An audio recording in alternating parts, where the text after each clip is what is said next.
This video is for my scout troop doing the programming merit badge. I already do a little programming, so I figured I'd make a video. I might post this on YouTube, but I probably won't. But in the background, you'll see I'm coding a little monstery thing and drawing it for a game I've been screwing around with for the past little while. Anyway, let's get on to the safety stuff, the really boring stuff. Now, safety requirements. You need an up-to-date cyber chip, which I think everyone in our troop has, so I'm not going to cover that. And then there's eye strain and repetitive stress injury. So I'm going to cover eye strain first. Eye strain is basically where you look at something for too long and your eyes strain. So it can have a headache, or you can get dizzy when you look up from the computer after a little while. Basically, the fix for it is you just stop using your eyes for a second, stop focusing on whatever you're doing, and it should be better. And there's no long-term effect, so it's not really a big deal. Repetitive stress injury is an injury caused by repeating a process over and over again very quickly for a long period of time, like when you're typing on your keyboard. The main symptom is pain, but other common symptoms include swelling, tingling, numbness, stiffness, weakness, and sensitivity to cold or heat. Usually when the case is mild, the best treatment is just to let it rest. Change your habit so as not to be using it as much. But if it is severely limiting what you do in a day and your activities, then you should seek medical attention. It's often treated with rest, icing, splinting, and elevation. Sometimes an anti-inflammatory, or very infrequently a steroid injection can be used. A splint or wrap may help protect and rest the injured area. Repetitive stress injury is a lot more severe than eye strain, but it is not life-threatening and can usually be avoided with good positioning, like sitting down when you type instead of bending over your computer. The next set of requirements is history, pretty much as boring as the first one. It says there's two requirements in there. Requirement A is discuss with your counselor the history of programming languages, and discuss how programming languages have evolved over time to be easier to use while adding additional capabilities. So basically you'd have to say, explain how programming started out using print cards, with holes punched in them, and then it got to digital, and then as that progressed, anyway, I don't know much of this stuff. And the second requirement is discuss with your counselor the history of programming and evolution of programming languages, basically from binary code to whatever you use today, C#, C++, C, all that stuff, because I'll go a little bit into this. Computers can only understand one language, which is ones and zeros. Yes or no's, basically. And they use tons of these, and each computer has a different setup for using these. So originally, when you would code, you would be using ones and zeros, and those ones and zeros would be different depending on the computer you were using. So if you got a new computer, you have to rewrite all your code and learn a totally new language. Eventually they added another layer above basic machine language, where you could say basically A equals 1, B equals 1, A plus B equals C, instead of just a long line of ones and zeros, which makes it a lot easier. And then on top of that, we've added additional layers, until now, instead of a horribly long line of ones and zeros, you can say GameObject.getComponent da-da-da-da-da. That's C#. Now, while it's translated into ones and zeros differently for each computer, you can use pretty much any language. I think that started off with C or something. I don't actually know that. You would have to look this up. You can probably find all this stuff online somewhere, but I don't really know where it is. So because of my lack of knowledge, I'll let you research this subject yourself. Now, the next set of requirements is general knowledge. It has two requirements in it. The first one is list 10 popular programming languages in use today and describe which industry or industries they're primarily used in and why. There are a lot of languages: C, C#, Java, JavaScript, Perl, C++, ladder logic. Now, HTML and SQL don't count. HTML is a markup language, and I'm not sure what language SQL is, but it's not a programming language. Now, I'm not going to give all 10 different examples, because that would make this video way too long for anyone to want to watch. So I'll just give one, which is C#. C#, I believe, was made in 2020 by Microsoft. Pretty much anything you want to do, you could do with C#. Now, I'm pretty sure you can do like robotics or factory automation or some of those things with it. But pretty much anything else you can do with C#. It's pretty much slightly easier to use JavaScript mixed with a little C++. The place I use it is with Unity for game programming, which it's free, so that's a big plus. And you can do pretty much anything with it, and it's extremely easy to learn. Now, the next requirement is describe 3 different program devices you rely on every day. Your computer you're watching this on, a calculator, or your alarm clock. Well, unless your alarm clock's also the computer you're watching this on. That one's probably the easiest requirement here. Now, the next set of requirements is intellectual property. There are 3 different requirements here. The first one is explain the 4 types of intellectual property used to protect computer programs. Now, these are copyrights, patents, trademarks, and trade secrets.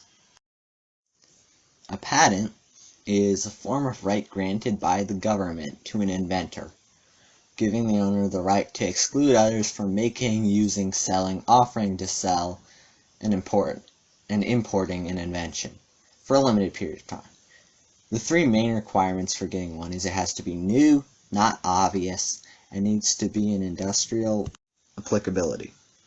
But it's also an obligation of the patent owner to disclose valuable information about their invention to the public. A trade secret is a formula, practice, process, design, instrument, pattern, or compilation of information which is not generally known, by which a business can obtain the economic advantage over competitors and customers. There's no formal government protection granted. Each business must take measure to guard its own trade secrets. Like Coca-Cola has to guard the secret for its formula for its soft drinks. A copyright gives the creator of an original work exclusive rights to it, usually for a limited time. The copyright may apply for a wide range of creative, intellectual, or artistic forms or works. Copyright does not cover ideas and information themselves, only the form or manner in which they are expressed. A trademark is a recognizable sign, design, or expression which distinguishes products or services of a particular trader from similar products or services of other traders. And yes, I'm getting this all from Wikipedia, or most of it. The next requirement is describe the difference between owning and licensing software. Owning, you have full rights to do whatever you want with the software and code. The original creator, if not you, has transferred full rights to you. Licensing is permission by the owner of the software to do certain things with the software, as detailed in the license agreement. The last requirement in intellectual property is describe the difference between freeware, open source, and commercial software, and why it is important to respect the terms and use of each. Freeware is software that is distributed for free. There is no agreed-upon set of rights, license, or EULA that defines freeware ambiguously. Every publisher can define its own rules for the freeware they offer. Some publishers even let you modify the source code and publish the edited version. Open source software is a type of computer software which the source code is released under a license in which the copyright holder grants the user the right to study, change, and distribute the software to anyone and for any purpose. And open source software may be developed in a collaborative public manner. Commercial software is a computer software that is produced for sale or that serves commercial purposes. Commercial software can be free and open source software too. Now, the next set of requirements is projects. There are 4 requirements in this. Now, each requirement says, with your counselor's approval, choose a sample program and modify the code or a function or the subroute to it, and debug and demonstrate the modified program to your counselor. And then the next one has the same thing, except it has to be a different industry and a different type of coding language. And the same thing with the third one.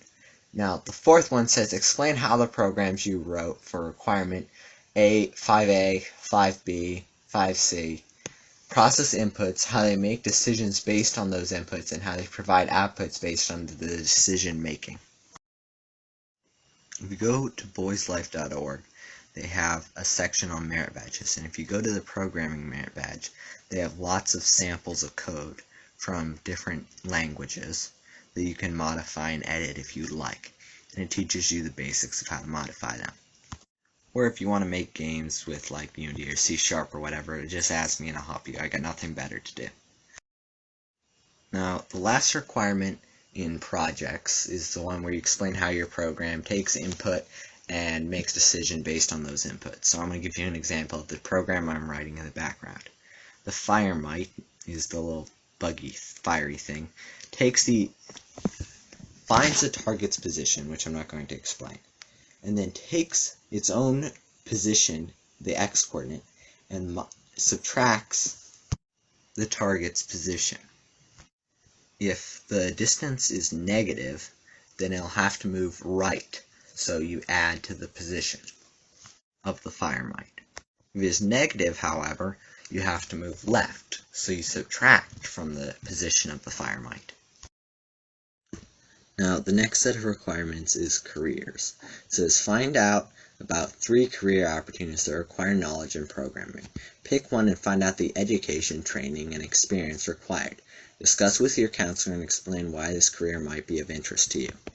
There are a lot of jobs that have to do with programming. Here's some examples I found while Googling it.